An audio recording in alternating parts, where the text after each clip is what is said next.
Salut tout le monde, c'est Skytech. Donc aujourd'hui on se retrouve pour une nouvelle vidéo. Donc dans ma vidéo retour, j'avais fait une annonce que j'allais faire des reviews de vieux objets high-tech comme des tours, des cartes graphiques, etc. Donc dans cette vidéo c'est exactement ce que je vais faire. Je vais faire une review d'une vieille tour en tech. Donc sans plus attendre, on va passer au sujet de la vidéo.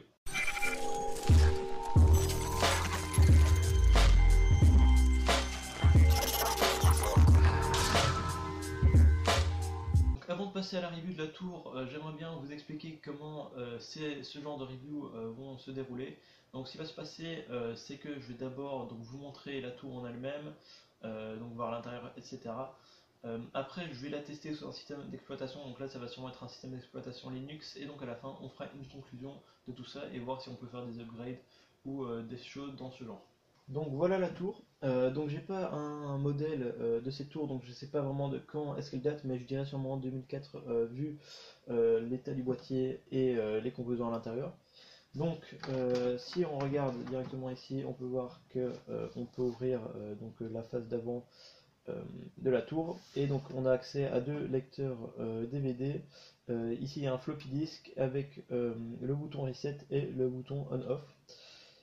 Puis après, si on regarde ici, nous avons deux ports USB, donc sûrement des 2.0. Sur le côté ici, nous avons un trou ici pour la ventilation. Donc après ça, à l'arrière de la tour, donc nous avons bien sûr l'alimentation au-dessus. Après ça, nous avons donc les ports de la carte mère. Nous avons ici un ventilateur sûrement 12 mm, donc de la marque Antec. Et après, nous avons ici les ports de la carte graphique et ici deux ports USB 2.0. Donc après ça, en ouvrant la tour,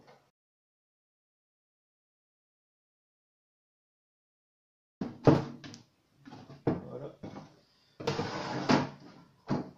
Donc en ouvrant la tour, donc on peut voir déjà l'alimentation ici, donc c'est une top light, donc sûrement une no-name de 480 watts. Après ça, donc nous avons les deux lecteurs DVD sous câble IDE, donc voilà. Il n'y a pas de disque dur, donc ce que je vais devoir faire c'est en rajouter un. Après ça, donc nous avons la carte graphique, donc c'est en AGP. Une carte mère Asus, donc je sais pas c'est quoi le modèle exact. Je regarderai après. Pour le processeur, je suis pas sûr, mais c'est un AMD, sûrement un AMD Athlon, ça sera sûrement un 4400 plus, mais bien sûr on regardera après. Et pour la RAM, donc nous avons de la DDR, sûrement 1 Go, mais donc tout ça c'est à confirmer bien sûr quand nous allumerons la tour. Donc je viens de brancher un moniteur et un clavier donc au PC, et donc maintenant on va juste l'allumer, on va voir ce que ça donne. Donc on peut déjà voir les ventilateurs qui tourne, donc un bruit très fort de l'alimentation.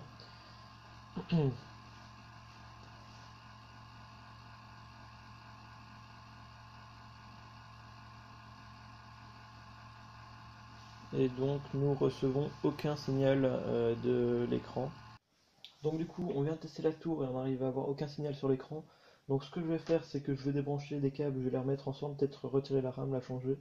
Donc je vais faire tout ça en accéléré, donc ce que je vais faire c'est que je vous retrouve juste après quand j'ai fait tout ça. Blonde hair, blue eyes that'll make you faint on sight, but she looks like trouble. Her lips so kissable and poisonous. I know she won't be good for me, but I don't care, 'cause I know it's so rare for a guy like me to get a chance with a girl like her.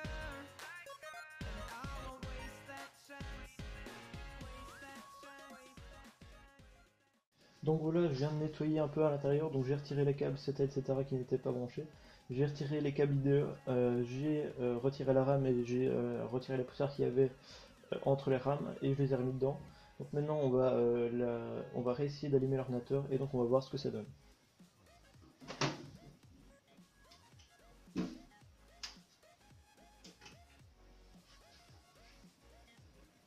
Donc voilà, je viens de retester la tour pour une deuxième fois et donc il n'y a toujours pas de signal sur l'écran. Donc ce que je vais faire c'est que je vais retirer la carte, la carte graphique AGP et je vais la changer avec une autre.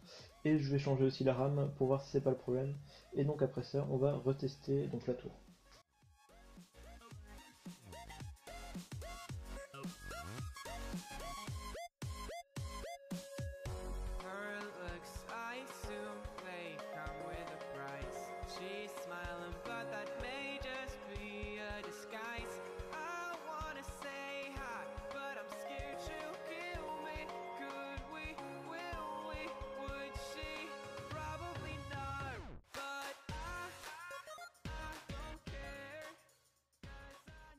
Voilà, je viens de changer la carte graphique et la RAM, donc ce que je vais faire maintenant, je vais allumer l'ordinateur pour voir si il arrive enfin à s'allumer. Et donc on va voir s'il y a un changement.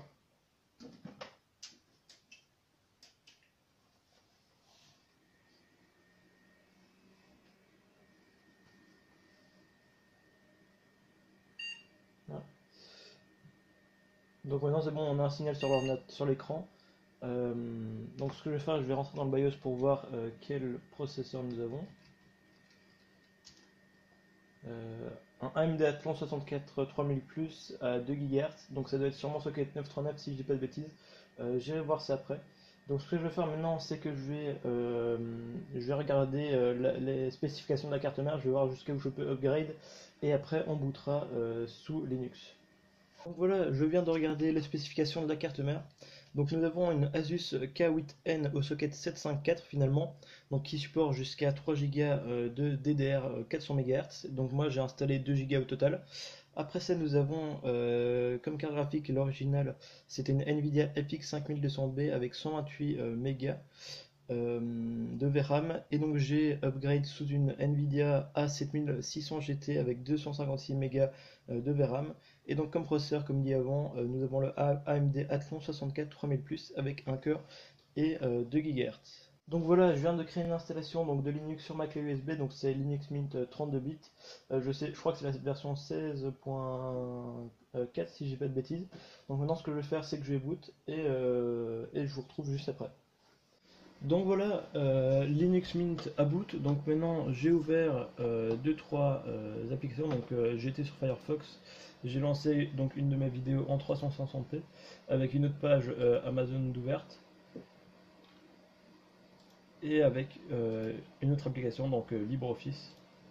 Donc c'est assez fluide, mais même si sur YouTube il y a quelques bugs en 360p, mais ce qui peut se comprendre avec une carte graphique que j'ai mis donc avec 256 Mb de VRAM.